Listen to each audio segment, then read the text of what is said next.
3 great attacks for you today. This one is so painful in a way. I won't reveal if it 3-starred or failed. So we're starting off with the Warden walk up here.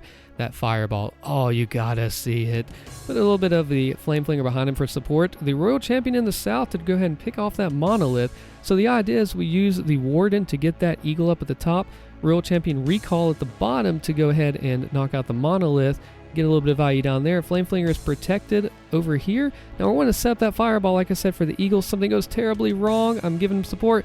Here's the Rage. Just a little bit of help right there as the recall Royal Champ has been done. Here comes the setup for the Fireball. We're going to launch it right into that Eagle as we make our way down. Look at that Flame Flinger. Look at the south. Here it comes. We set up the Invis and the... No, I did not see the Wizard Tower at the bottom. My Warden goes in deeper to the base. Attacked by the Hero. Attacked by the Expo, the Inferno. Oh, this just crushed my soul. I burned up a freeze there.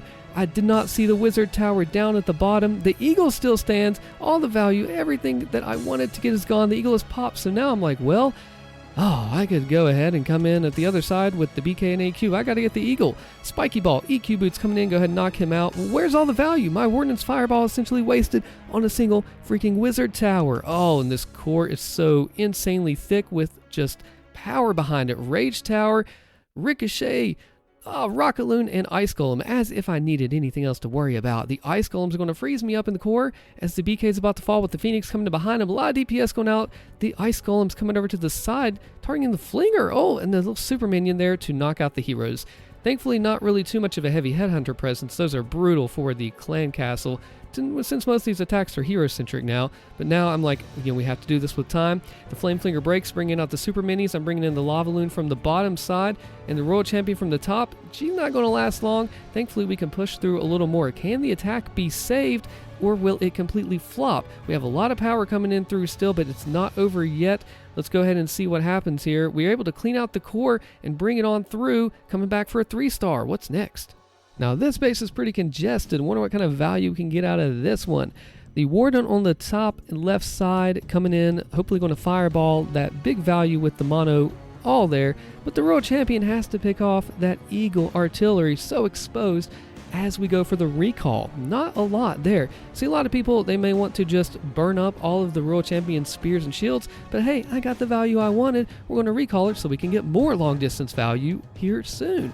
That's the thing. We got a lot of cool cleanup. We got the first entry and the exit coming there with the Royal Champ. Now we have a little bit of pathing that we're cleaning up here with the Super Barbs as we bring in the Fireball. Gosh, we got a lot of value there. That is a lot of damage.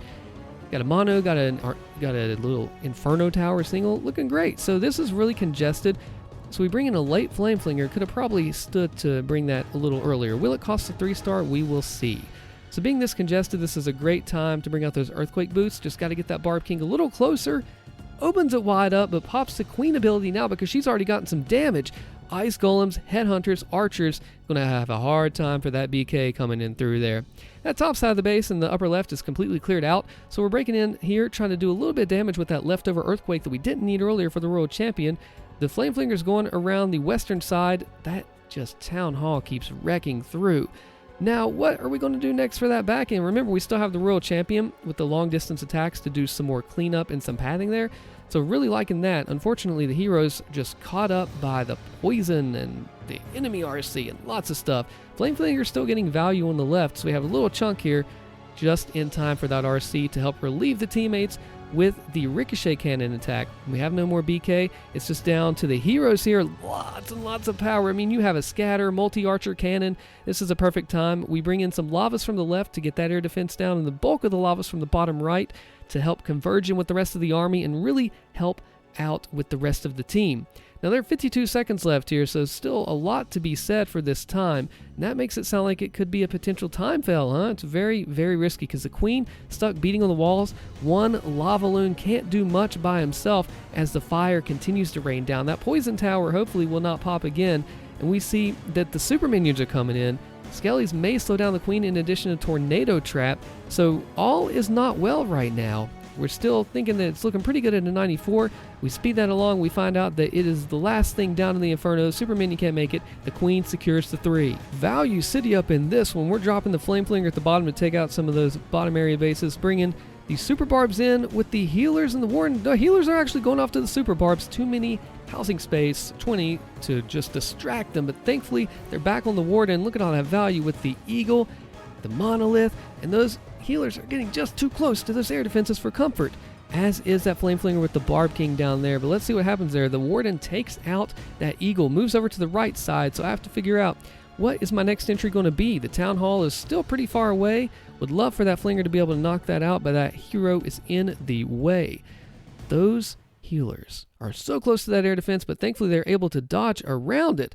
Now, it's going to still do work down here, bringing in the Royal Champion down south here to try to get that Town Hall. Very much distracted by the Barb King, but lures out the CC, gets the Town Hall. Looks like Dragons and Ice Golems here coming up with the Grand Warden up top. So that looks like that the Flame Flinger is going to die, unfortunately. Get some super minions out there to knock it out, but the Tesla farm blocking off.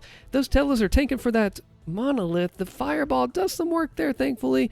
Oh no, unfortunately we lose the Flame Flinger to the CC. We had the RC recalled, so thankfully we were able to get him out of there. But the Warden's going to do its own little thing. It looks like the DPS is not too insane up there, because it looks like multi-infernos as well.